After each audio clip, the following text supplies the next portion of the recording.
All right, welcome back to the County Gamers. My name is Aaron, I'm Phil. and Phil is new to the show. He's been recruited from the small Morgan County collection of nerds and geeks that we know that exist. And he's here today because he's a computer gamer, and we're going to talk about the computing gaming stuff. However, before we get there, we always have this thing where we ask a question, and we say, hey, what do you think about this? And it usually reveals some interesting stuff. And I've already forgotten. Oh, no. Okay, here it is. Yeah. So what one, because when I said one, Phil was like, I got three. I'm in the chamber. I'm ready to go. Loaded. And I was like, oh, all right then. So the question is, what is 1 to 3 retro games that you think need a remaster?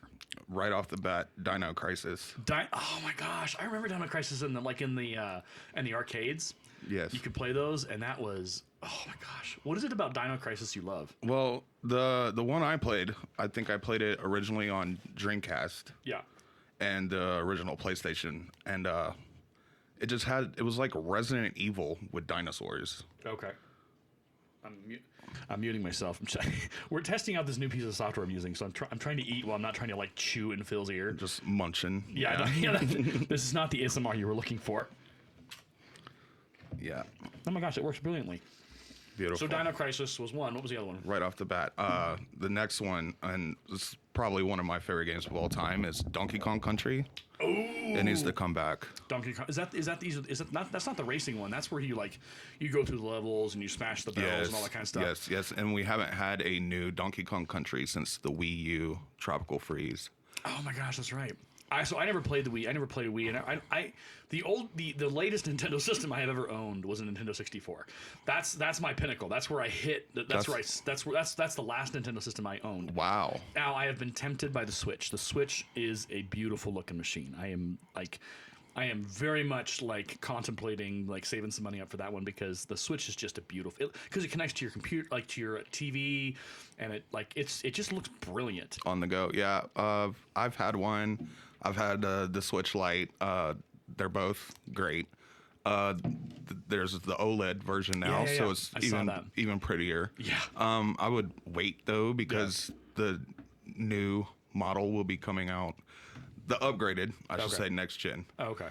Will be coming out in I've heard in a year or two. Okay. Holiday next year. So wait until the holidays for my next purchase. Okay, so Donkey Kong. You said Donkey Kong Country. Donkey Kong now, Country. Was that ever on Nintendo 64 back in the day? There is a crazy 3D version like Mario 64. Okay. Donkey Kong 64. Oh yeah. Okay, that's what I'm thinking about. Okay, got it. I think I might have either played it or seen that. And it was just the coolest thing ever to watch. It's the one that created the DK rap. Oh, okay. I'm not to YouTube that now. Great. Oh God, it'll get stuck in your head. Yeah, it's ridiculous. That's exactly what I need. Okay, so we have Dino Crisis, Donkey Kong Country, and what is your third? This is kind of crazy, but I would like to see a new version of RuneScape. Okay, I am faintly recalling RuneScape. Walk us through what RuneScape is. It's MMO, came out when I was in middle school. Okay. And I still have my account. Really? Yeah. And you can do anything. Oh my gosh. Okay. You can chop down trees, build armor, build a house. Well, and that's what you see on Steam now. You see all these survival, or that's all you do. But RuneScape was back in the day, middle school. For you was probably what year? Oh Jesus. A long time ago. Yeah. Couple decades. Couple decades. Yeah. Well, we've talked about this on the podcast with Chris about how computer gaming in the late 90s, early 2000s was when things were really starting to become impressive. But the nice thing about what was happening with the graphics in those years is the story and the mechanics of the games were also keeping up. Yeah. So you had this 1-2 punch of really starting to get good graphics, but also the writers and designers and programmers were putting out incredible different game mechanics and ways to play a game that you really found a lot of joy in. It was a lot of fun. Yeah. All right, I guess I got to answer this question now. Yeah. What you got? Oh man, so it's actually been done. So GoldenEye 64 Yes. is one of the most I don't even think it's nostalgic to think it's one of the greatest N64 games of all time. Right. It is just, it's a game I went as a young person, as a middle school, high school, I played that game religiously. I went back and played levels, and it was just fun. So I think they redid one. I think there was a remaster that came out. I would love to see, in the same vein, Perfect Dark. Perfect Dark, yes. That was they have a new one coming out. Really? Yes. Okay, I'm gonna put it's that in on my development. list. Perfect Dark. The first time I played it was just like, this is GoldenEye, but so much better. Way better. And it was so like, there were so many things that you were doing, and it was I can't even like. Even just like the gunfire and the gunfighting and the sneaking around and all that stuff, it was just, and the story was so interesting. It pulled you in, and it refused to let you just like, okay, I want to know more. I keep playing. And I'm sad that I think my Nintendo 64 either ended up with my brother or my parents, and it ended up kind of going, like, it got thrown away or donated to somewhere. And we had all of that. Mine melted. Yeah. How did it melt? House fire, when I was 12. Okay. So we went and assessed the damage, and like we got the TV. The N64 was on top of the TV. Oh, no. And it was just melted. Right. Gray. Oh no. That's the worst. Yeah. You can get 64s like at antique shops and stuff which is weird to say. Yeah. Oh, I'm gonna go down to the antique shop and get my Nintendo 64. Yeah. Good Lord. That's the idea of feeling old when suddenly all your gaming systems now make you feel like you're 95 with a walker, and you're just like, I'm still cool, I'm still hip. We're not cool or hip. We're still relevant, but I don't know if the cool or hip thing label applies. Hey, speak for yourself. Feels like you don't understand. I got all the things. I'm trying to think of another one, like, because I think about like and I don't know if you ever played them, but on the N64, the WWE games. Yes. And they were a lot of fun. Recently, the WWE series has gone, it's a little downhill. The last one that I really enjoyed was WWE 2K16. Yeah. And then they had issues with later in the series. And then this last one came out, and it was interesting. It's on my computer. That's why I have the controller. We were talking about earlier. That's why I had that controller, is because I would play that. I want to get back into that. So I think there needs to be a competent like WWE game. Yeah. Like a competent. I actually went back and replayed, I think, every version of SmackDown versus Raw like a couple months ago. Oh my gosh, those are fun games. They're great. Well, so this is like a very minor like complaint, and I know that the reason why they probably did away with it because it was too complicated. But when you for WWE, I think it was either WWE 2K16 or 2K15. You could actually use custom music for the intros. For when they came on the stage and came on whatever, and so because I have a whole collection of MP3 files from the Napster days. Please don't come after me. I pulled them off and I loaded in. So I had all these cool custom intros with this custom music, and then the the 2K17 came out, and it was just Did they play online? Like if you? No, they were on. They had to be stored on your actual PS4. That would have been a disaster if you could do those custom intros online. Oh gosh, no! The RIAA would be like the SWAT teams would be dropping down from the ceilings on gamers. It would be unpleasant. I'm trying to think. So this is going to sound a little, because it did happen. They did remaster Command and Conquer. So they came out with Command and Conquer Remastered Edition. It's actually, I think I bought it. I haven't been back and playing it. It's a lot of fun to look at. But because we said either remaster or like reborn or re-brought out.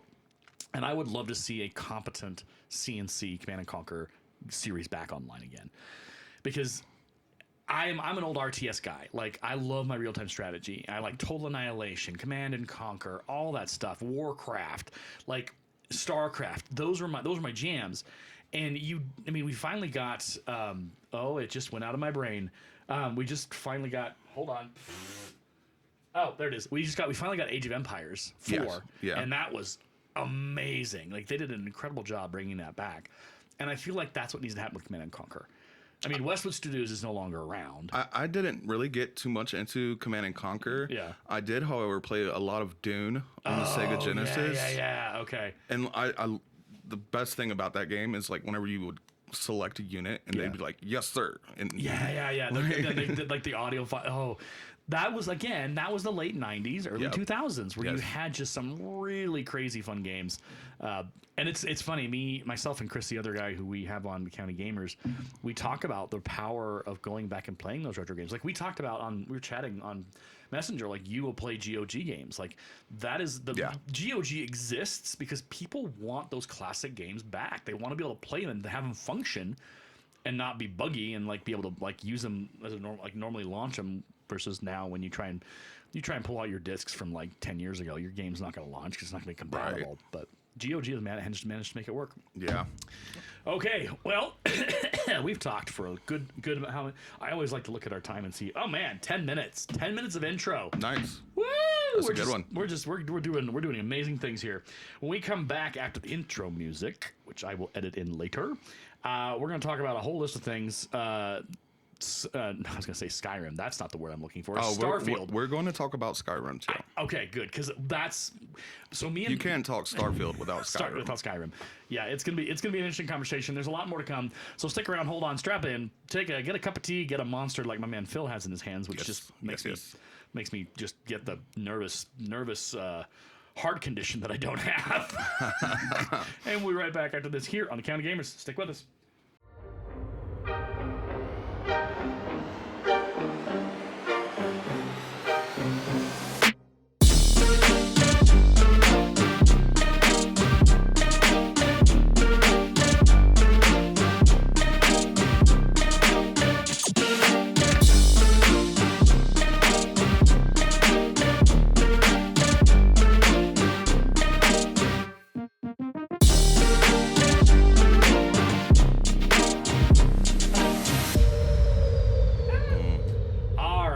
County Gamers. My name is Aaron. And I'm Phil. And so I feel like we're ready to go into Starfield. But let's hold. Let's put the brakes on that for a second. Yeah. Because we got to talk to you about your story as a gamer. Because I don't know it. Because I only know you through our counselor, the school counselor at the school that I work at. Yep. And she's told me a little bit of pieces about you, but I'm also just like, this is something worth talking about, because every gamer has a story, and it's interesting because it varies a lot between consoles and PC, and sometimes even as far back as like Game Boys and all that stuff. Yeah.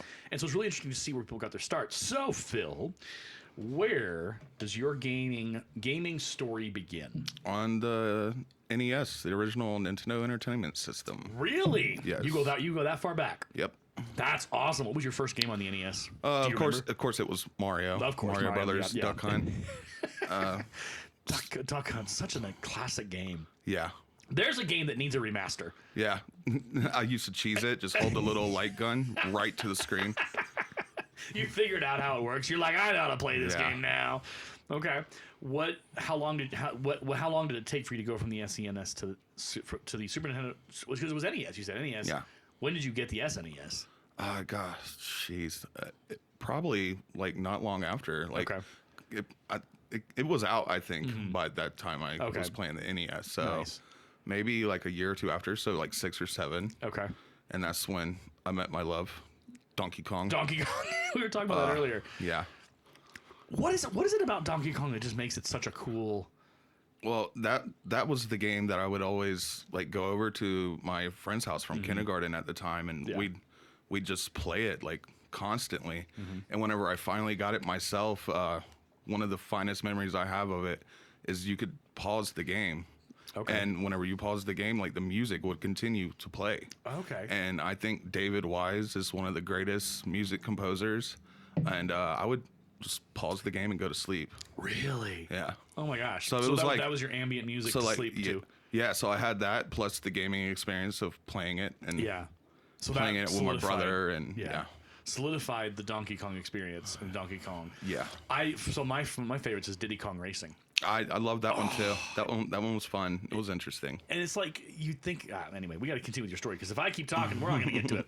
So was it like, did you just kind of naturally take to gaming, or was it just like that was a part of, like it was just a natural progression for you to move into the gaming kind of world? It was it was a way for me to like kind of, and I guess a lot of people say this, but like escape. Yeah. When I was a kid, I got bullied a ton. Yeah. So I was a big chubby kid. Right. So that they were like my friends, you know, video games, and the friends I did have, that's how we connected, was through gaming. Oh, okay. So.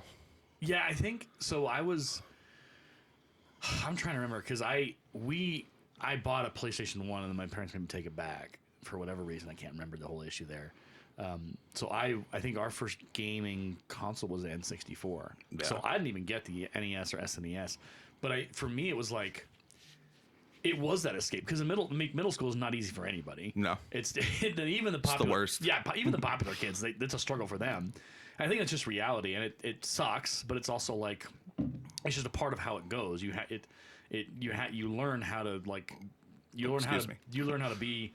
I'm not sure what the word is, but you learn how to deal with the world. Yeah. In middle school. Now, does it make what happens right? No. I would argue as a teacher that the trials and tribulations of middle school are far worse than they should be. Yeah. Because some people out there be like, oh, well, middle school is where you learn to be learn how to hold your own, and all that. It's like, well, we shouldn't be in that position. We're talking children. Like, they shouldn't have to be learning how to learn that the world's a terrible place or that people are awful. And I mean, I guess it's part of it. Anyway. Yeah. But that was me too in middle school. It was like I would play a lot of video games. Like I would play a lot of like GoldenEye, WWE games, and like that was we'd go to GameStop to get our games, like and find the used games because we never bought new. I don't think we bought any new games. We always went and bought used games from GameStop. But it was just it's that escape. It is. You get to go and experience a world where no one's yelling at you, no one's being mean to you, no one's being a jerk to you. You're the hero of your story. Yeah. Oh, you know what I used to do with GameStop, like the used games, because they had like the 7-day return thing. Okay. So like I would get like a $30 game, play it, beat it in a week, return the game, get a new one. And that was the way that I had to do it because gaming was expensive. Oh, it is, yeah. Oh my gosh, but in that time, like it was expensive, and even it's now it's even worse. Worse because that whole GameStop formula doesn't really exist as much anymore. Yeah, I mean there's used games, but and there's no more Blockbuster. You can't rent. Can't rent. I think that's how we got. I think we may have rented a PlayStation 1 or 2 at some point because you could go and you could rent games, you could rent the gaming systems, and that may be part of what we did. It's been so long. I'm trying to remember how that all worked out for us, but yeah, that's another question for later or now. Accessibility, right? Yeah. You can't rent a gaming system anywhere, but you can certainly buy them. Yeah. I mean, you can go to Redbox and you can rent a game from there. That's the only real way that you can pull it off, but you have to have a machine. You have to have bought a PS4 or a PS5, and those things are not cheap, even if they've come down in price. Yeah, I still don't have a PS5 or Xbox Series. Yeah, so when the whole chip shortage was going on, I was like, man, I want to buy a PS5, but they're like $1,000, and I was like, there is no way I'm paying as much as I pay in rent. That's not happening. I'm not doing that. And so but now they're more reasonably priced. But even then, it's like, and this may be the part of the conversation for later too. Is like I've discovered that I love PC gaming. And I don't think I could ever go back to console because I have a pretty good gaming PC that I can play with and do games on. And I might have to upgrade the graphics card in a year or two, but it still plays all the normal, good, solid games pretty well. And I don't have to worry about buying a new console in a couple of years because the new one's out. Yeah. And I also don't have to worry about like, oh, well, is it going to play well? Is it going to have cross-platform? Is it going to be like a Cyberpunk 2077 where the quality is just junk? Oh, you know, whatever. So I don't know. So what was your next? So you went from the SNES and all that. What was your next gaming historical marker in your gaming life? I want to say it was the Nintendo 64. Okay. But it could have also been the PlayStation 1. Yeah. One of those. Mm-hmm. I rarely, because I went through periods of times where I've had the system, didn't have the system, got it back. And so I don't think I've ever had the 64 and the PlayStation 1 at the same time. Yeah. But yeah, so PlayStation 1 was what I'll say. I played more of that. Great games on those, both those systems. Classic games. Wasn't Crazy Taxi PlayStation or was that Sega? Crazy Taxi, I first played it on Dreamcast. The Dreamcast. And then it came out on PlayStation 2. Oh, okay, yeah. That was a big moment. Yeah. I love that game. That's another game that could use. My mom played the crap out of that game. Really? Yeah. Wow. Okay. Mom's a gamer too. Yeah, mom's a gamer. That's kind of cool. Yeah. That's hilarious. What kind of gamer is she? More of just like she just plays to have fun, or? Yeah, she doesn't really do the online stuff. Yeah. What she loves the Pokemon games, which I mean, who doesn't? So right. She plays those. She plays like Monster Hunter. Okay. And okay. I wouldn't say anything too like intense. Like she's not Call of Duty. Right. She's not going to do that. I don't. That would be a little strange. Unless if it's like the single player, she will play. She'll play a single player game. Yeah, she'll play it. She'll play the single player shooters. Interesting. Okay. So you went from PlayStation 1 and into the N64 world. What was next? What was the next big marker in your gaming life? The PlayStation 2. Yeah. Yeah. And I was introduced to that by friends going over to their house. Yeah. And I always got these consoles late in their lifespan. Yeah. Same with me. Sometimes even after their lifespan's done. Yeah. Like, I still had a PlayStation 3 kicking around for a little bit. Oh. And I was just like, it's not a bad gaming, but it's like you can't play any of the new games. You got to go hunt them down. You got to go find the PlayStation 3 games. Yeah. But yeah, that was like, it's weird because I think the world you had your Sega Dreamcast, you had your GameCubes, you had all these systems, and it's the landscape is pretty bare now. It's just PlayStation, Xbox, and PC. There's not a lot of, Nintendo, the Switch. But there's not as much diversity within the gaming, the platform when we talk about consoles. It's pretty much the big three or maybe the four. Yeah, and I would say two of those, the PlayStation and the Xbox, they'll give you a similar experience. Yeah. If you want, Nintendo games, you can only play those in, on the Nintendo universe. Yeah. You're not going to get your Mario on the Xbox. Right. It's not how it's going to work. Right. So really, you just need either PlayStation or an Xbox and the Nintendo console. So what did you eventually settle on in your gaming life? Was it the PlayStation or was it the Xbox? Xbox. Yeah. Halo. Yeah. Halo sold it. Halo was a big driver for Xbox. Yeah. It was a difference maker. It changed the game. Yep. Are you a Halo stan? Are you just one of those? I had my gamer tag is still from the days of the Halo days. Really? Yeah, and my profile picture was the Halo 15th anniversary all the way up until Starfield came out. Of course. And now it's the Starfield logo. Okay. What has it been about gaming that you keep coming back to, that you never really lose that energy, that connection to gaming? What is it about it? I don't know. There is times where I've gotten bored of it, especially like the past few years. This year has been amazing for gaming. Yeah. I've met some really cool people through gaming. Yeah. There used to be a group of guys, shout out if you're listening. We used to play Call of Duty Blackout together all the time. And we had little nicknames for each other and yelling at each other and, sending each other messages like, when are you going to get on? And I've never met these guys. Right. And eventually they'll like add you on Facebook and like you become friends that way. So it's an interesting thing because there is that dynamic of like, so the difference between you and me is you've been an online gamer before. Like that was and you probably still are a little bit. Yeah. Me, I hate it. I hate online gaming with a passion of a thousand suns. Is it the communities that do it for you? Because there's always the issue of toxic communities in those online platforms. And I'm just like, I don't even want to be, because when my gamer tag or my accounts, I've always just used my name. I've used my full name, Aaron DeLay. It's always been there. And so I was always worried, like, well, if I get in a game and there's some real people being real jackwagons, and my name's on a video that gets recorded and then put on, even though I'm saying nothing, my username shows up in the list of gamers in play. I'm like, I'm gonna be in trouble. Yeah. And partially it's that, but it's also like, this is gonna sound terrible.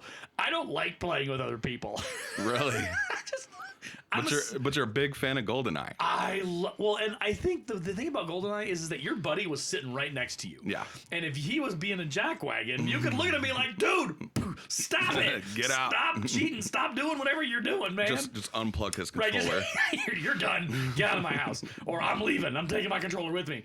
Like that was my like. I think that's part of what because there's people who are like, oh yeah, no, we've always been online gaming. I love doing it, and I'm like, yeah, but I've never had an experience where it was like, yeah, this is what I want to do. And there's no shame against those who do. Like, absolutely, people who love to do online gaming. I don't hate on you. I don't judge you. I'm not thinking anything less of you. But it's a tough world. Yeah, you got to find good people. You got to find good servers, good communities. It is not a game for the weak or even just the faint of heart, because you might stumble into a room or a chat or a game, and there is some things that are being said there, and you're just like, oh dear God, what am I doing here? This is bad. I gotta go. Yeah. And finding you found people, and you found a community that was like, hey, let's play. It's rare. It's very rare. Yeah, and I think in this day and age, that's the truth. I think if we're talking 10, maybe 15 years ago, it wasn't as rare. Because people, well, I would say maybe 15 years ago. Let's be fair. I would not want to be in a 2009 Call of Duty lobby now. And they're still bad. Like, there's still people. Like, just yesterday, I was playing online, and it's like people were trying to recreate it. You know, and it's like, yo, what are you saying? Like, come on, this is insanity. Well, and it's almost like they're griefing just to grief. Yeah. Like there's no they're not actually like that. Maybe, I don't know, but they're just doing it because it's cool. Oh, I'm gonna be a, I can't use the word, but like a crap lord. Like they're like the posters who just like they grief post, or they're there to make a stink. They're there to be trouble. They want a reaction. And they revel in it. Yeah. Which just boggles my mind. They want to hear you slam your controller down. Yeah. They want you to rage quit. They want you to get so mad that you start yelling at me like, "Hey, I got you. Push your button." It's like, I don't want to play I don't even want to like deal with any of that. That just sounds like a terrible experience. That's why a lot of times nowadays, like, I still play online a ton, but most of the time I'm not mic'd up when I play. Yeah. Even if I have a headset on, I will unplug my mic. I'm like, I'm not doing this. Yeah. I think that's part of my worry is that they're going to be like, why aren't you saying anything? Why aren't you saying anything? And I'm like, I just don't want to talk to you because I don't really want to need my voice to be out there. I don't want to end up on a YouTube video where it's like, oh, look at this idiot. Yeah. I think you're right. I think the online gaming world hasn't really improved, and you have to work at it. You have to really find people that you want to play with and engage with. Okay. So so I guess here's my question, and we can talk about this for a second, then we can move on to everything else.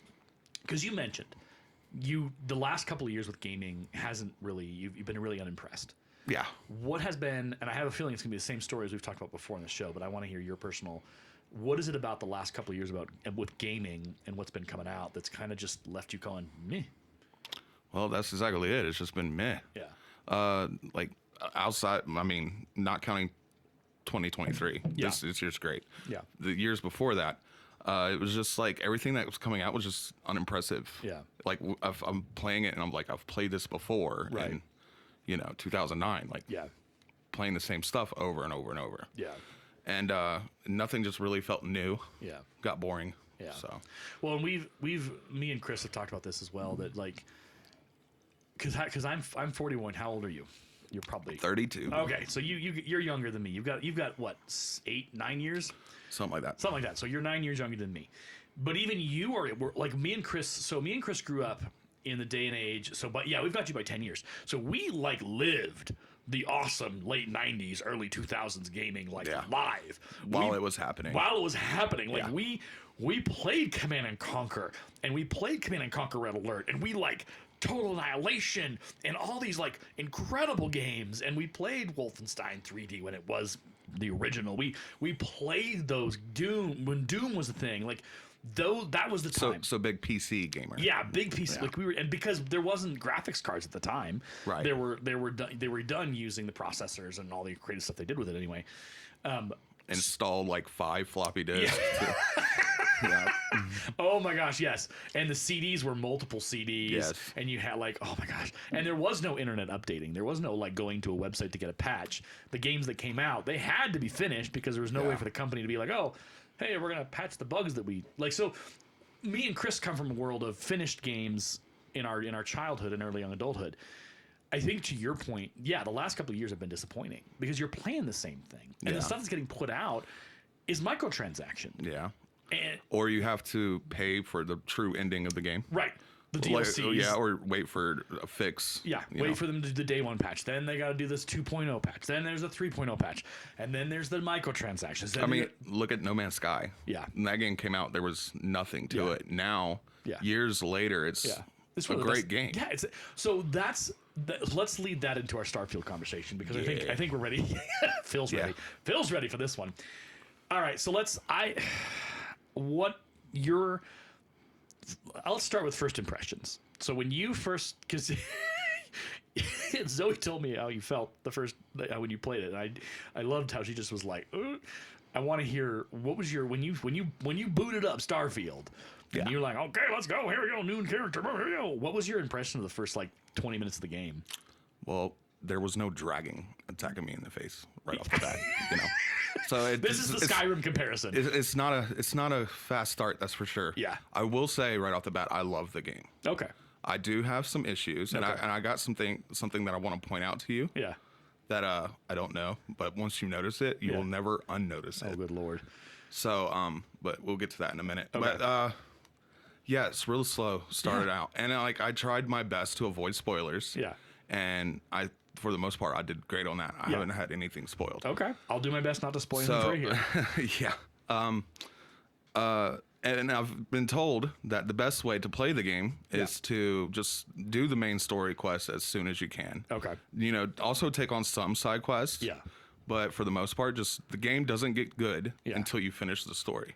Really? That's what I've heard. I'm having a great time with it. Like, if you're a fan of Skyrim and you're a fan of Fallout, it's hard, in my opinion, not to be a fan of Starfield. Yeah. I mean, it kind of contradicts what I said earlier about, playing the same thing. Yeah.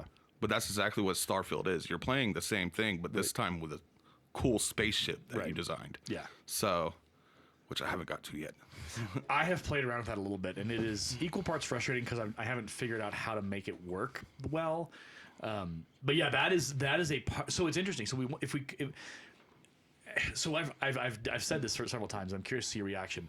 The problem, because there's a lot of people who are griefing on Starfield, and in some ways it's deserved.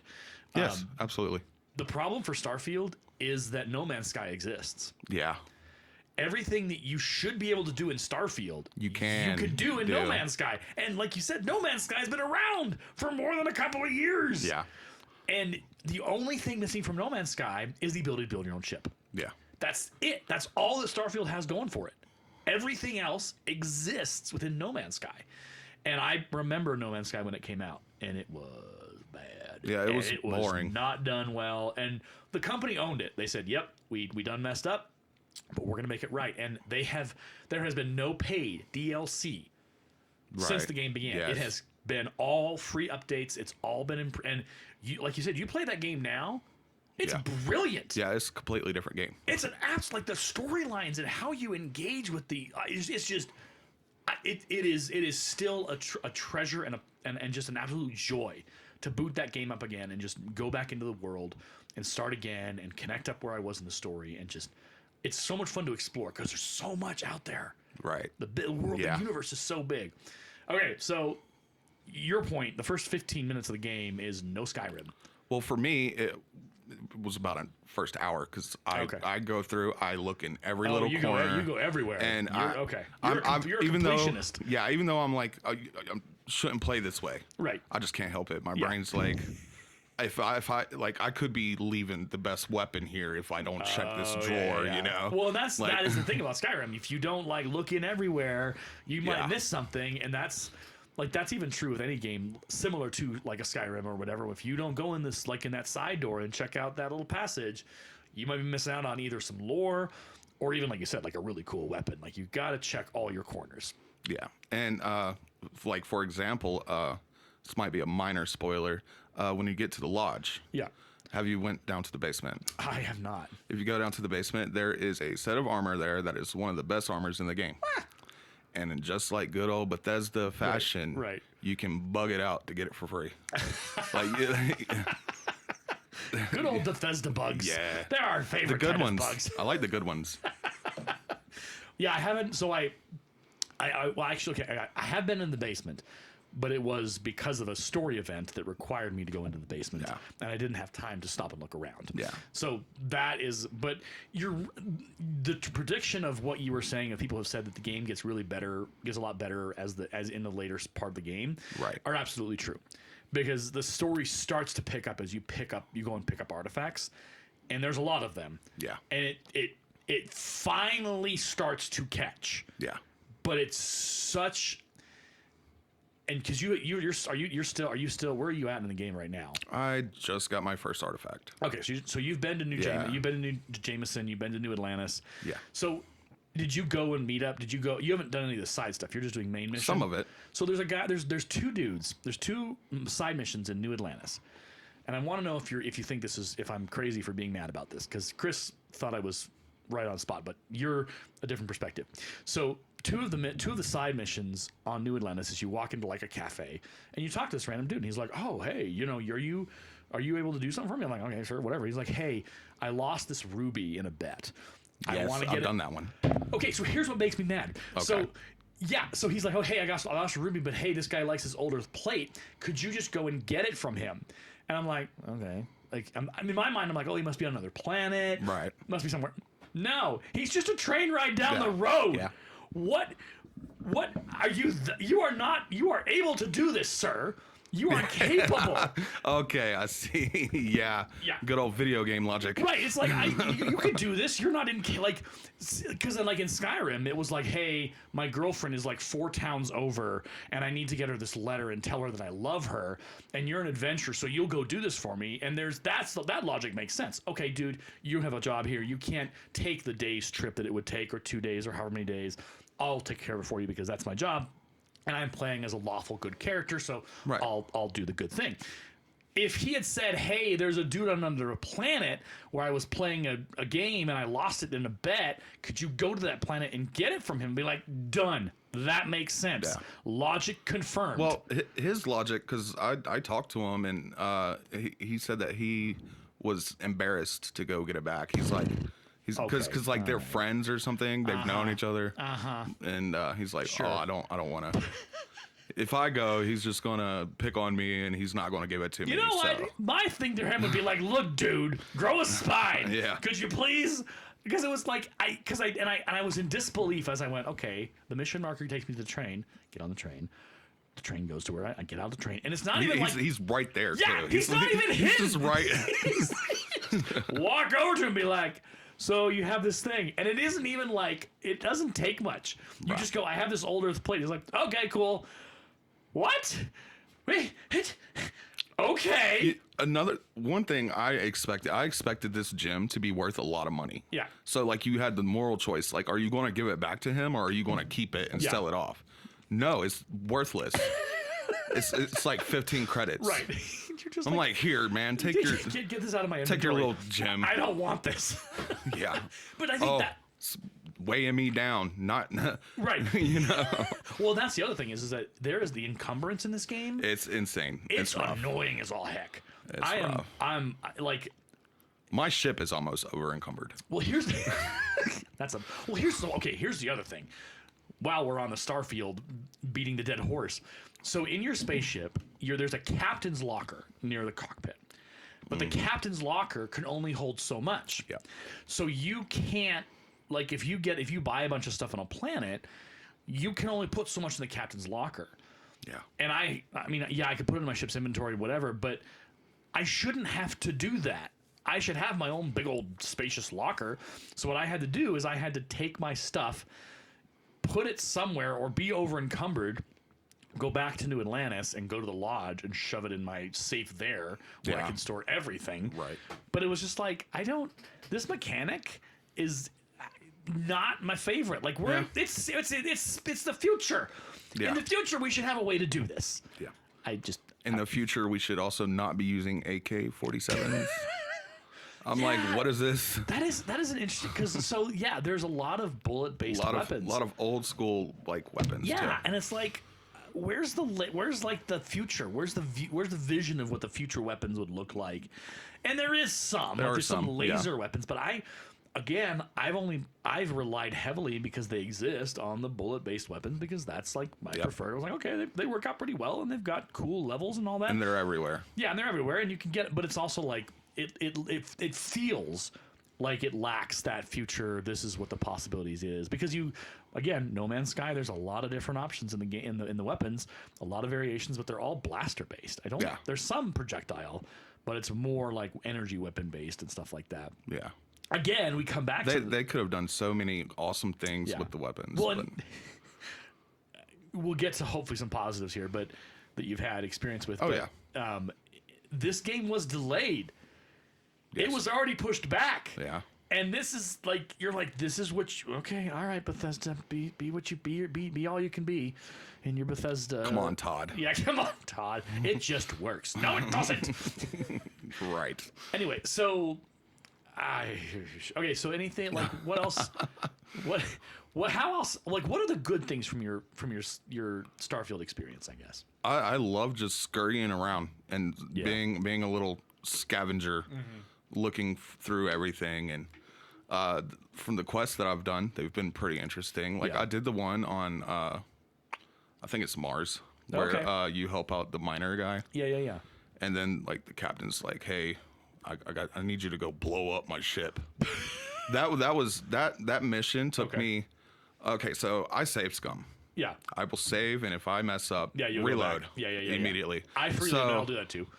So like the first way I went about it is I just as soon as I saw the ship, blow it up. Yeah. And then I'm like, wait a minute. Right. Let me reload and see what happens. Yeah. Next time I went and did it, I boarded the ship. Yeah. Talked the pirates down. Okay. They gave me blackmail on the guy back on Mars. Okay. Which I still haven't even used yet because he'll just sign off the guy's whatever. Yeah. Anyway, so I'm like, maybe I'll use this later. Yeah. But I love stuff like that. Yeah. Where you can just do whatever and however you want to. Right. You can make your choices, and that is so. It's interesting. That is kind of. There's a point in the game, and I'm going to do my best to dance around the spoiler possible about it. But you walk into one of the buildings in New Jameson or in New Atlantis or whatever, and you talk to them, and they're like, "You're coming with us," and you can't. You either refuse and you fight, which you will lose because there's no way to win against whoever's about to kill you, and you don't have a lot of agency for the next 15 to 20 minutes of the game. We're talking about getting arrested. Yeah, and you get put on that. So I got arrested and I was like, why am I getting arrested? I haven't done anything. Yeah. So I just like reloaded a couple saves and just avoided it completely. I'm like, I'm not doing this. Yeah. I didn't understand why it was happening. I didn't either too. I was like, so there's a part of the game where an attack comes on New Atlantis and by accident I was trying to defeat the attacker and I accidentally tagged a security guard, and then I got all the red dots, and so I literally just ran to the next loaded area, and it all went away. And then when I went back after that, no one came after me. So when I went into that building, which is the security building, and talked to the security guard, that's what I thought had happened. I was like, oh, because I shot the dude, that's why I'm getting arrested. But no, it has nothing it's just a random event that happens? It's not that it's random, it's that it's intentional, but the way that it's explained is like, you're just like... You've interacted with this group before, and we're going to pull you in, and you're going to do our bidding. And but I was mad. I was mad as I was like going through the like conversation trees, and I was like, I swear to you, if this game makes me do this mission without letting me free and do my own thing again, I'm gonna lose it. Thankfully, I got to a point where I was able to be like, oh, okay, I'm gonna go to my ship now, and then I'll go do your dirty work, but I can do it on my own time. Right. And so. That it's not that it's an accident. It's not like it's just a random event. It's like it's done in a way that it doesn't make sense because it's like, well, I'm getting arrested because of why, and it doesn't. Yeah. Again, it's not. I thought I had accidentally stolen something. I was confused too. I was like, what the heck's going on? So I went through it, and I was like, okay, cool. I get to go back to my ship now. Ooh. But it also was funny because I got arrested, and so my companion who was with me didn't get arrested, and so it was like wandering around the scene outside of where I'm being held, and so I get out of the jail cell and I walk out, and there's my companion just hanging around because that's how Bethesda game works. And I'm like, it's like, no. This one, no, that's not how it works. Oh. game. You should be in this cell with me. Yeah, you should. But again, they didn't think that through because, of course, it would require them to figure out which of your companions were with you. Sarah Morgan would never, You look at something wrong and she dislikes that. Right, she's not. She's very much of a rule follower. I think in that way, there's a lot of cool companions that you can get to know and you meet and you get to hang out with and learn their story. And that's, again, I think that's a really good, solid standby of the Bethesda game series is they do companions well. They do your ancillary characters. They're voiced well. They have good, interesting stories. They're different than each other. They're not the same. Yeah. So in that way, that's the positive is that Bethesda still knows how to tell a story. Yeah. But they don't know how to start a story. And I think that's a critical misstep. Yeah. With the first 15, well, for you, the first hour, however long you spent in the mine.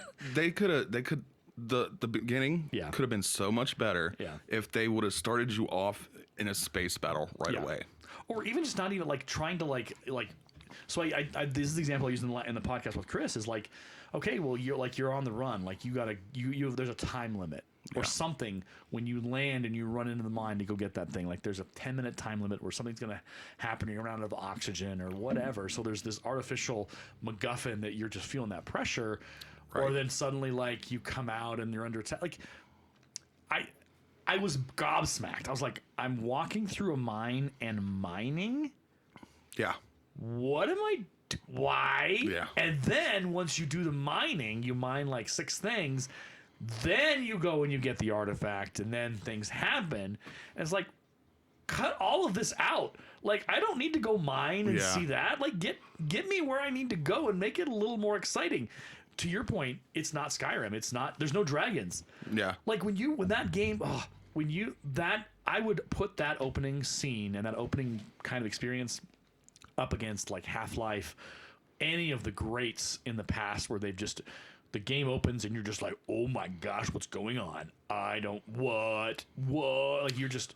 Well, speaking of no dragons, Aaron, and this is what I was going to say, yes, when I was going to point this out, you will never unnotice this. Okay, tell me. So, no dragons, right? Right. Where are the aliens?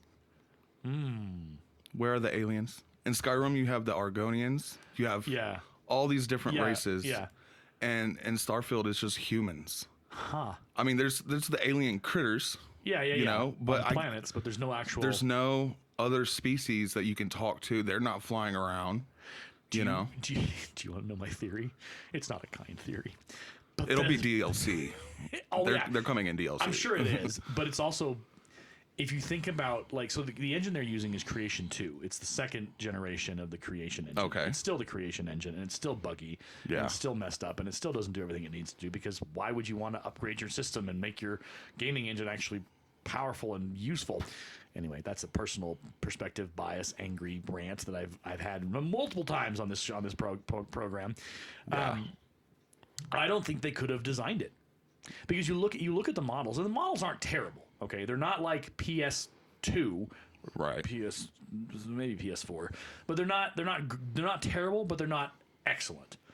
And so my theory is, because I've been thinking about that in the back of my head, where are the aliens? Yeah. Is they could only do the human models well enough to pass muster. If you ask Bethesda to do more than that, especially with a new version of their Creation engine, you're asking them, because you have to have different powers and features, the aliens would have different things and different whatevers. Yeah.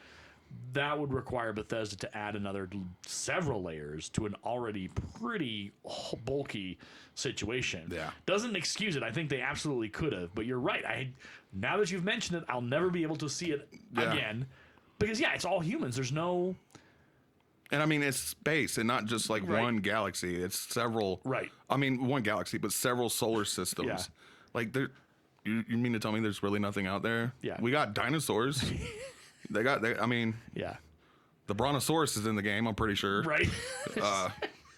Or something very similar. But that is, you know what? I hadn't even thought about that. We hadn't even talked about that with Chris at all. That is bothersome, actually. Yeah, it's an annoyance, but I just look past it. I try to. Well, it's hard now because I'm just wanting to beat the dead horse a lot more with Starfield. There's a lot you can complain about. That's valid. Yeah, and I think that's the problem is that. So have you? I don't know if you've played Baldur's Gate 3 yet. I want to. I was going to ask you. Should I pick it up? Gosh. And I don't often make lists of like the best games of all time, but if I was, and I need to start actually sitting down and doing this, but in the top 10, even probably in the top 5, and if I really stretch it, the top 3 games of all time, Baldur's Gate 3 sits there. Okay. It is an incredibly, intricately, beautifully written and designed game. The gaming mechanics are flawless. I've seen some things. Oh, it is. Someone dropped like some candles somewhere that they shouldn't have and blew everybody up. Yeah. And you can play it in any way you want. You can play it silly, you can play it mean, you can play it friendly, you can play it crazy. You have the ability to tell your own story, and it is and everything you do impacts the future story. So it starts with Act 1 and it goes through to Act 3 or 4, I think. I'm in Act 3 right now, at the tail end of Act 3. There are things that I did or didn't do in Act 1 and Act 2 that have come home to roost in Act 3. Jeez. In ways that I'm just like, oh God, I missed that. I should have gone and explored that. I should have completioned it. Yeah. But I didn't do it because I didn't realize, and oh no, I've done a terrible thing. Or you can play it with the idea of doing the terrible things and wreaking havoc across the world. It is... I don't have enough good things to say about Baldur's Gate 3. Okay. Larian Studios is known for making incredible games. They have put together some incredible games, and this one's been in development and even in early access for a year or 2 or more. So they've had a lot of people playing it and a lot of people play testing it, and they've been able to really work on the back end and really do it well. Yeah. When it released, so IGN. Okay, IGN is not known for great journalistic gaming acumen. They've had a lot of accusations, a lot of them well earned. Yeah. Thrown at them in the last couple of years. There was a video that one of their old school guys did, and he talked about how people in like other game studios and gaming programmers and game designers were like tweeting out like, oh, well, you can't judge us against Baldur's Gate 3 because it's so good. And his point was, that's the whole point, because gamers were so ready for a Baldur's Gate 3. To your point about the last 2 or 3 years just being boring, and the same, and the DLCs, and the pay to play, and the loot boxes, and the microtransactions, and all of that. There are no microtransactions in Baldur's Gate 3, and they said when they put the game out, they said there will be no microtransactions in our game. It's full stop. Nice. We're not doing it. And like I started playing it when I played it in early access, and it was fun then. But there were things that weren't fully ready because it wasn't a ready game. So then when it released, like 2 or 3 weeks later, I was like, okay, I'm going in. Perfect. It was the perfect from start to the near finish I'm at, with the exception of one stupid little mission. Yeah. That I really wasn't mission critical to do. And it's just how it was done. It was just like, this is stupid. And everyone else agreed. Like I searched on the internet for people like, yeah, this is this one thing they did, dumbest mechanic on it in a side quest. Everything else is brilliant. Its voice acting is impressive. The story is impressive. Everything connects. The world is alive. You care about what happens to your companions. Yeah. You care about what happens to the world around you. Baldur's Gate 3 is what gaming should be.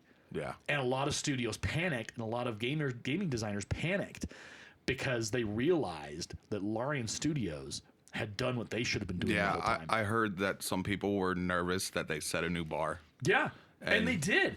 Yeah. Here's a comparison. So Diablo 4, right? I have never played a Diablo 4 game before in my life. Yeah, Diablo 4. Okay. Do you have feelings about Diablo 4? I didn't finish it. So here's what I have to say about why. So I guess why didn't you finish it? Well, it's the end game was kind of not good. Yeah. I had never played a Diablo game until this one. And it was this. So the buzz about Diablo 4 was happening, and I was not aware of Baldur's Gate 3 at that time. So I told you to check it out. Yeah. So I went and I bought Diablo 4, and I started, and the opening of the game, brilliant. Yeah. Haunting. Yep. Terrifying. Awesome. It is a horror-filled opening, macabre, morbid, unsettling as all heck. Yeah, you don't want to be here. Situation. You want to get out. And it keeps twisting you and turning you, and you're just like, this is unsettling. I like it, but I don't like it. Yeah. And it's designed well. It's told well. It's like, wow, this makes me want to play more. Yep. And so you get into the later part of the story, and you learn who your enemy is, and it becomes just incredible. It's really great. And then you start to hit into the middle of the game. Yeah. And then this is a feature, not a bug, of Diablo games, is your bosses are incredibly hard to defeat. Yeah, they're like raids. Yeah, and it's so hard as a solo player to beat them. You really have to grind to build up your character's level and to get enough like pieces of like, so you can have like 4 health things, but if you really grind you can get 5, and if you really grind you can get to a point where you get 6, so you have a lot of health that you can use to refurbish and recharge and all this other stuff, and then you can finally beat the guys or whatever, the enemy. It got to the point where I was fighting a dude, and I was like, I don't want to have to grind. I don't want to have to quit and go grind to get up to level where I can take this dude. What class were you? I don't even remember. Like again, I haven't played it in months. Yeah. But it was so frustrating. And I know there's people out there who are just like, well, that's just the Diablo way. I'm like, great. That's awesome. But I'm not a Diablo player. Right. If you want to have your Diablo players be challenged, punished, and beat up, and just rage fight and all that and grind, great. Have that setting available. I'm not a Diablo player. I could have continued to play the game. I would have been like, yeah, let's do it. Like, yeah, if you had given me something that would have helped, like if the baddies would have been hard to beat, but they would have been impossible. They had a real problem with balance. I feel. Well, and then because I played sorcerer. Okay. And it gets to like a certain point to where like you have to have like a buddy or something with you to take on some of these things. Yeah. Because it's like, Blizzard, for the love of God, please buff sorcerer. Like, give me something. Give me a reason to keep playing. And so I haven't. I think there's a big baddie that I'm supposed to beat, and I'm just like, I don't want to have to go back and grind. Yeah. And there are microtransactions, and there is a store where you can buy and add armor and stuff, and that was a big complaint when Diablo 4 launched. Is people were like, hey, what's this microtransaction story you got going on here? What's going on? And then they had a patch that really messed things up, and they were like, and people were pissed. They were mad, and they were like, "Oh, we'll never do that again." It's like, you should have done it in the first place. Yeah. Like, what are you doing? And so, again, Blizzard's got a Blizzard. It's kind of like Bethesda's got a Bethesda. Blizzard can't not trip themselves up because they've. Again, when Diablo 4 launched, people were ecstatic. It was incredible, the reception. But you notice how quiet it's been recently. Yeah. Because Baldur's Gate came out. And I think that's the thing is, and I think I said this before, the problem for Diablo 4, Baldur's Gate 3 exists now. Yeah. I think that's also what problem with the Starfield situation too. Yeah. Starfield, yeah, you're right. Starfield's problem is Baldur's Gate 3 exists. A gaming studio with probably as many or maybe even less employees than Bethesda put together an amazing, incredibly crafted game. Yeah, I've heard nothing but great things for Baldur's Gate 3 will just, it will return you to that magic time in whatever part of your life where gaming was magical. And it's weird to say that, but it reminded me of like Dragon Age Inquisition, which when I played it for the first time, I was just in awe. I was just sitting there going, "Oh my God, this is happening! This is brilliant! I love this game!" And I loved the DLCs. Like I played Dragon Age Inquisition for hours, days, weeks, because I'll go back and I'll play it again. Like I'll go back and pick up my save and just have some fun and whatever, or go back and replay it again from start to finish, because it was so good. And at that point, DLCs were worth paying for with Dragon Age Inquisition. But Baldur's Gate 3 reminded me of that, because you have your party members and you manage them, and you have to manage their skills and their upgrades, and when they level up, you choose their spells and whatever, and you care about them. In Diablo 4, I mean, I care about some people, but it's just me. Yeah. And I don't have any help. Like, one of the characters might join me, but they're not really helping me. They're just there to be there to, hey, you've got an extra follower to help you battle this guy you can't beat because you're not good enough. Yeah. But then you got to grind. Yep. And the the grind's rough because it's tedious. Yeah. Repetitive. Well, I guess we're only separated by 9 years, but we're old enough that we don't have time to grind. Yeah. I got life to do. We got stuff to do. I got stuff to do. I got to work at my job. Yeah. My weekends are precious. Like, I can't sit for 6 hours and try and grind up to another level that will give me access to an additional spell and an additional health pack or whatever. Like, that shouldn't be a feature in the game. Yeah.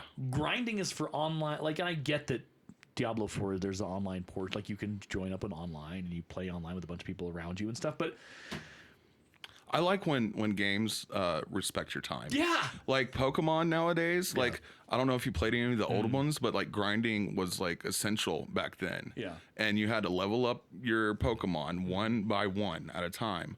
Yeah. Now with these new games, they all level up together. Yeah. So like the grind, you don't really have to grind that much. Yeah.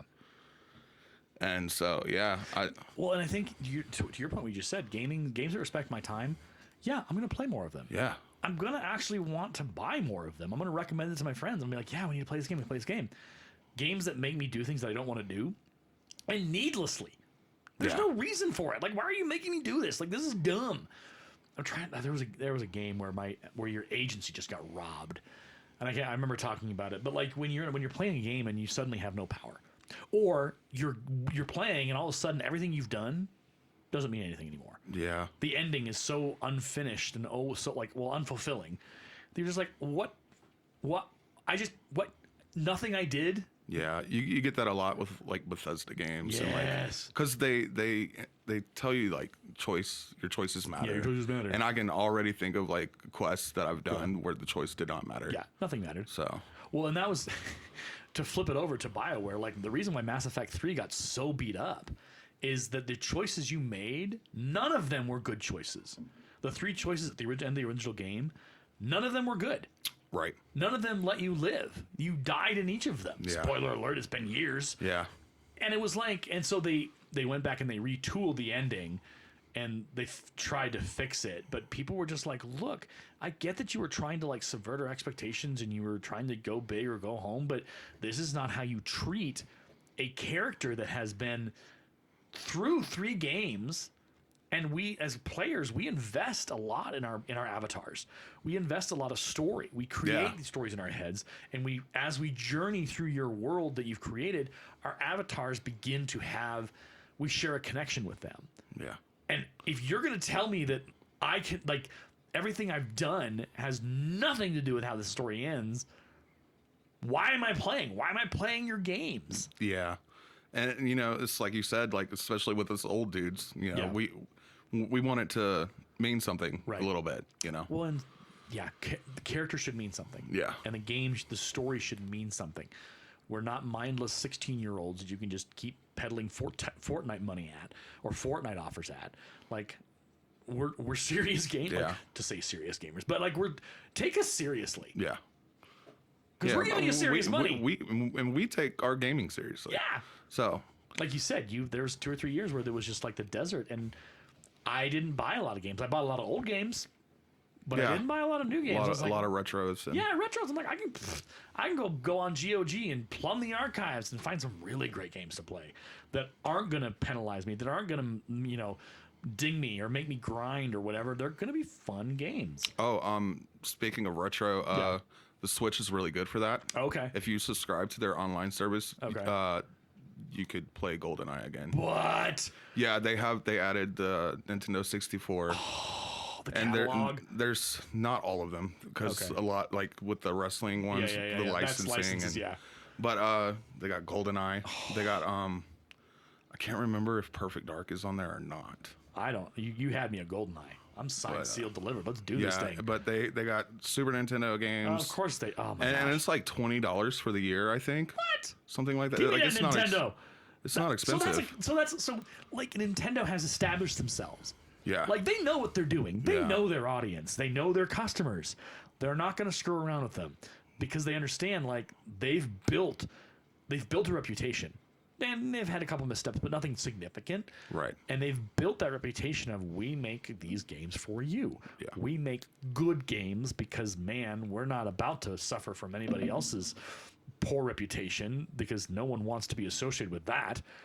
Yeah, Nintendo's reputation has been pretty sterling. Yeah. That's an interesting kind of thing to think about. It's like, what video game company has consistently maintained expectations, Quality, and is delivered? Yeah. You know what you're getting with the Nintendo. There's not a lot. Nintendo, I mean, Larian Studios obviously is the recent one. But you think about like Ubisoft? No, I will say, because this was something I wanted to talk about with Nintendo, is sometimes their ports of third-party games. Yeah. Like, if it's an official Nintendo licensed game, like, you're good. Yeah. If you're getting a port, Mortal Kombat 1. Ooh. This leads into that conversation about the Mortal Kombat port that you were none too happy about. So I love playing fighting games with my fiance. Yeah. We play all of them. Okay. Killer Instinct, Mortal Kombat, Okay. you know. And I actually went and dropped, because I don't have like the new Xbox or PlayStation. Yeah. And Mortal Kombat 1 is not on the Xbox One or PlayStation 4. Okay, gotcha. And I don't really want to play a fighting game on my PC. Right. So I was like, I'll pick it up on Switch. Yeah. I kind of figured, it's not on Xbox One or PS4. Why is it on Switch? Yeah.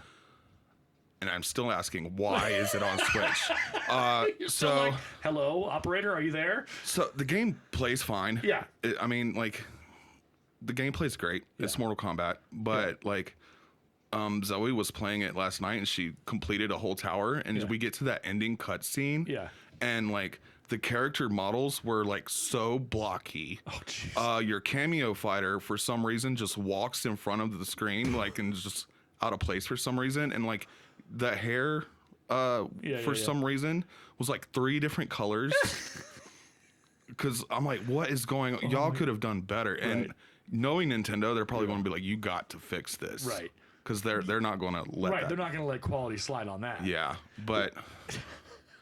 That's hilarious. Well, so WWE, it's not this last game, but it was like WWE 2K20 or something.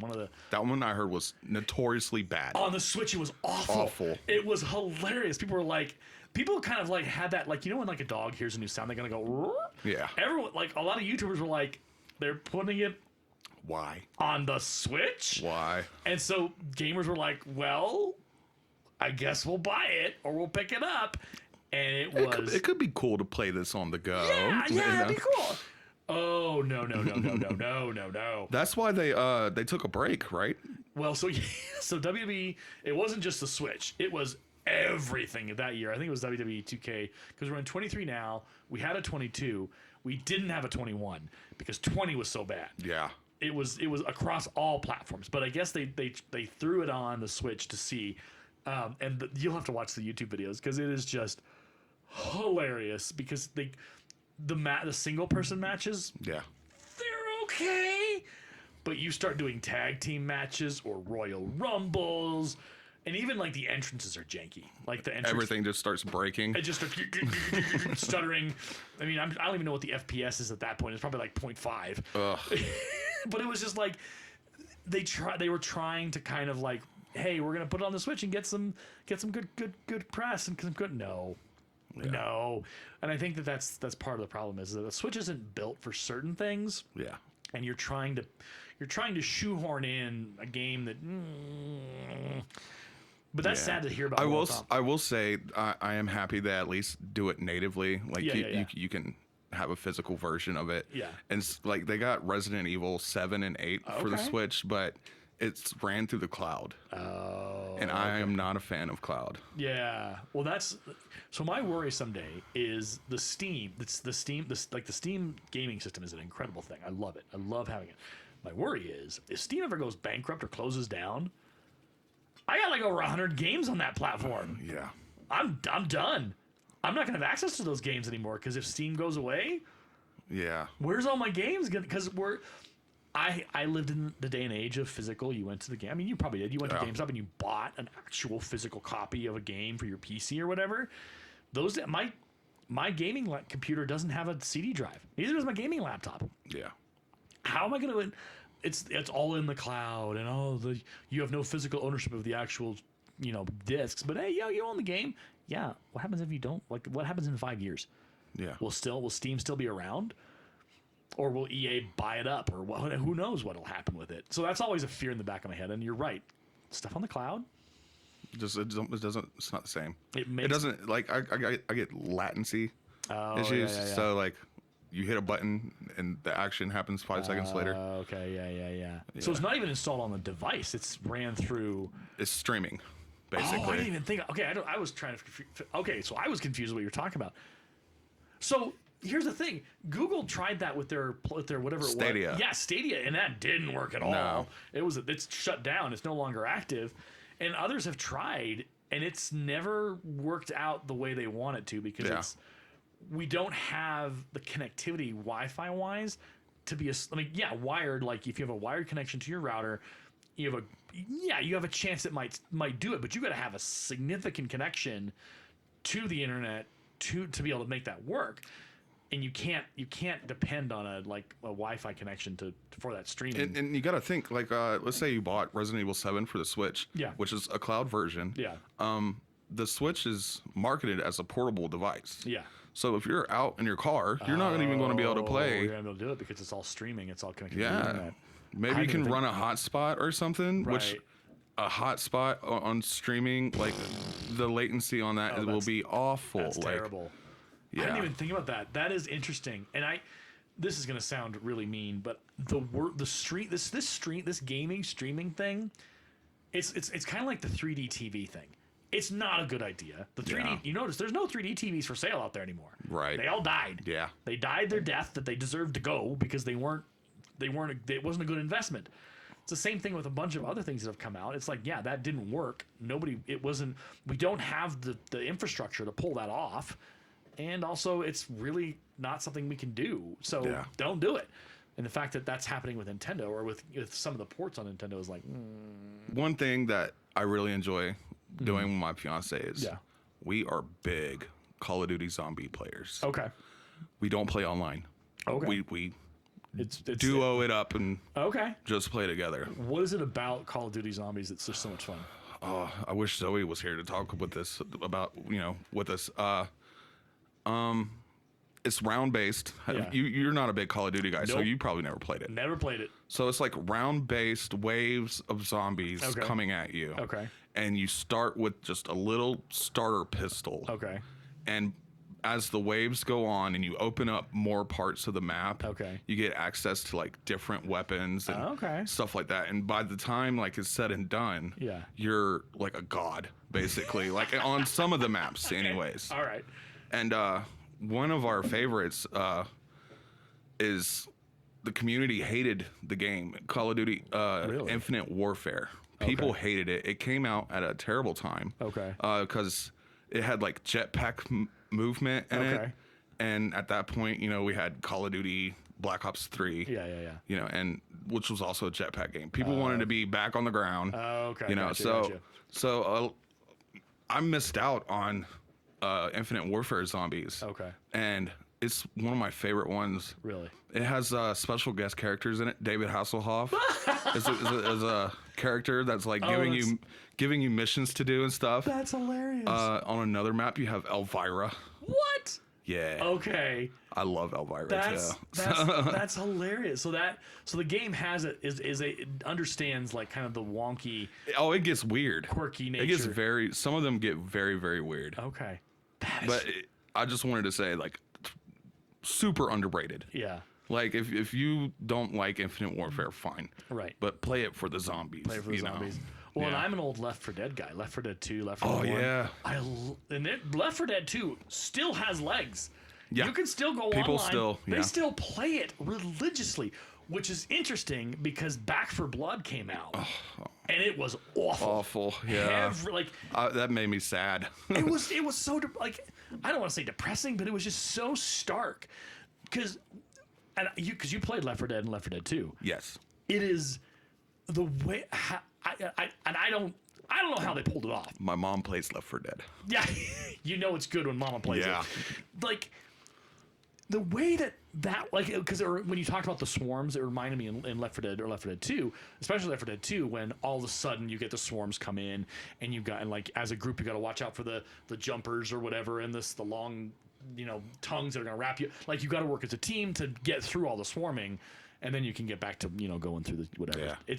But together with the music and the atmosphere and the voice acting and how you have to work, it's a picture perfect game. There's a reason why when Back 4 Blood came out, it was so disappointing, because it was cartoony. Yeah. With Left 4 Dead and Left 4 Dead 2, it was real. Like, it didn't look like a cartoon. It looked like, yeah, you're really shooting the zombies. The injuries look real. You have the healing mini games look real. Like, it all is really reality based. Yeah. Back 4 Blood, when the gameplay came out, I was just like, what have you done? It's like a knockoff. Yeah. It's what it felt like. Well, generic version. It was done by some of the people who had done Left 4 Dead 2. Yeah. But it wasn't, it felt almost like, it leans so heavily into like Fortnite and the other battle royale games that it was disappointing, because it's like, you didn't need to put those pieces in there. Yeah. If you had kept the elements from the original Left 4 Dead and Left 4 Dead 2 and simply improved on the graphics and the mechanics and like, could you imagine with today's gaming engine and gaming power, like, and I guess that's where we can close out the show. A Left 4 Dead 2 reimagined and remastered. Yeah. It would be with like an extra what did they call it? Like act or something? Yeah. Yeah, like a new set of maps new too. levels, new whatever. Yeah. Like, people would lose their minds. Yeah. That game would sell like, that's what we wanted with Back 4 Blood. So yeah, but we didn't get it. Yeah. And it's funny, no one's talking about it. Nope. And I think that's something indicative in the gaming world. Is people will pop, oh hey, Starfield, it's coming, or hey, this is coming, and it's like, okay, and then all the YouTube gamers are playing it a little bit, and then they stop playing it. I will say that's why I am fully in support of subscription services like Game Pass. Yeah. And I guess now PlayStation Plus Extra. Yeah, PlayStation Plus does it. Yeah. Because like, I don't have to drop $70 to get disappointed anymore. Yeah. Well, and that's so. So Chris does the same thing. Chris has the Game Pass, and he's smart guy. Yeah, he's smarter than me. So he played Starfield for like 15-20 minutes. Yeah, I heard. And and he was just like, no. And he was like, I'm glad I didn't pay for it, because I'm not gonna play this game ever again. Well, that's like Mortal Kombat 1. Yeah. I paid the premium to play it early. That's $100. Well, now because you feel like you have to play it. Like, I have to get some return. I mean, I will play it. Right. But yeah. It's through the jank. But through the issues with everything. Well, and that's for me. Like, why I'm so aggressively playing Starfield is I gotta finish. Like, in its defense, as we close this out, the later game gets the later main story gets a lot better. Yeah. It's a lot more interesting. It's pushing and pulling me. I just wish that the beginning, I'd say the first hour and a half of the game, it really needs to just be pulled out, reworked, and put back in. It needs a new engine. And I'm saying that metaphorically, like, it also needs a new actual graphics engine, but that's beside the point, because Bethesda can't do that, because they just got to keep using the old thing that they reinvented and made prettier. I wish, because it would have like made... It would have, the reward on that would have been like, oh yeah, this is definitely worth my $70 or whatever. Yeah. Versus like I can think about Fallout 4. I can think about Fallout New Vegas. I can think about all of the, like, the studio has put together some amazing opening scenes and opening moments in a game. New Vegas needs a remake also. New Vegas is so I went back and I got it. I picked it up on I think I picked it up on Steam or GOG or whatever, and that game is just beautiful. Still holds up. It is so cool, and there's so much character in it, and so that's the thing. Here's the other problem, and I swear we'll stop talking about him eventually. The problem for Starfield is every single other Bethesda game exists. Yeah. The Fallout series, Fallout 76 excluded, because that's just the demon spawn. I skipped it. So Fallout 76 deserves its own episode. But like, the problem for Starfield is Skyrim exists, Oblivion exists, Fallout New Vegas exists, Fallout 4 exists. all of these really great games with great opening scenes and opening moments and opening music and opening everything. Yeah. And then you put Starfield on it and go, what happened to you? Who hurt you? Like, yeah, come on, Todd. Come on, Todd. It just works. It didn't. But I think, again, it's fashionable to beat up on Bethesda. Fun to make fun of Todd. He is easily made fun of. Here's the one thing, the question to think about. Now that Starfield's out, and I'm sure they'll put a DLC 2 together or an update together. But this is the worry that I have had and Chris has had, and I don't know how you feel. But we're up next into Bethesda's development cycle, Elder Scrolls 6. They just started working on it. Yeah. Announced 5 years ago. Yep. So here's my worry. If Starfield, a much ballyhooed and delayed game, launches like this, I'm worried about Elder Scrolls 6. It's just like, because I have to put myself in the space of them. You know you have something to prove. Yeah. You know you have to make a splash. Like, you have to hit hard. You have to hit the ground running with like pyrotechnics and like flash and substance, and you don't. Yeah. And as a gamer, I go, yeah, cool. It picks up speed in the later arcs, in the later acts, but that's not a good sign, because I should be pulled, pushed, and dragged in to that story. Yeah. I shouldn't have to push, pull, or drag myself. I'm trying my best not to worry too much about Elder Scrolls 6, because one thing that I keep reminding myself is at least they already have a foundation. Yeah. They're not building a whole new universe. Yes, this is true. Like they did with Starfield. That is true. So they have 5 games to base the mythology on. Yeah. They're not starting from scratch. Okay, I will allow that. I'll accept that. And I'll say that, because the beauty of Skyrim is they already had Oblivion and the DLCs from Oblivion and the preview. Like, they had a lot to pull in and make it even more rich. And they did. Like, Skyrim is, again, in the top 3 games of my life. So I don't even know what my top 1 game is, but it would go like number 1, I haven't decided yet, like Skyrim, and then Baldur's Gate 3 is in the top 3. Yeah. Because they're just that those good. Those two are good picks. Yeah. And we actually, you know what we might do is like next time we sit down and record, our top 10 games of all time. Ooh. I have to think about that. I know. That's a list you have to like go and research. Yeah. Because there is so many. I mean, we've both lived a long time in the gaming world. Yeah. And we've played a lot of good and a lot of bad and some stinkers. Some ugly stinkers. Well, there you go. That is episode 25 of the County Gamers. Yeah. Any last thoughts? Feelings, concerns, expressions? Congratulations on 25 episodes. Woo! And had a good time, so hope to come back and do it again. You will absolutely be back, because my goal is to actually sit down, have Chris sit down with us, have all 3 of us in the mix.